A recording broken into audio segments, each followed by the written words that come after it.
Hello friends, welcome to Shri Krishna's kitchen. આજે આપણે બનાવવાના છે પાનનો મુખવાસ. તો ચાલો શરૂ કરીએ.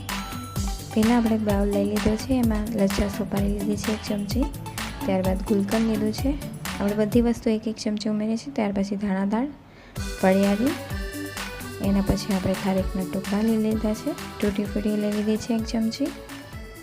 ત્યાર પછી આપણે ચેરી લઈ લઈ છે, તમે કટ કરીને લઈ શકો છો. હવે આને મિક્સ કરી લેવાનું છે. આટલું થઈ જાય એટલે પાનનો મુખવાસ બનાવવો હોય તો બસ આમાં તમારે પાનના ટુકડા કરીને ઝીણા ઝીણા કરીને નાખી દેવાના છે. અને જો મીઠું પાન બનાવવું હોય તો આ મસાલો રેડી છે.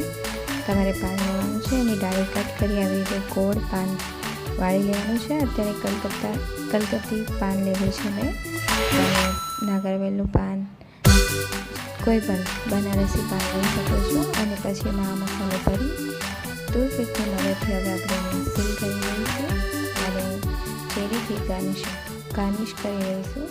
તો રેડી થઈ ગયું છે આપણું પાન, અને તૈયાર છે આપણો પાનનો મુખવાસ.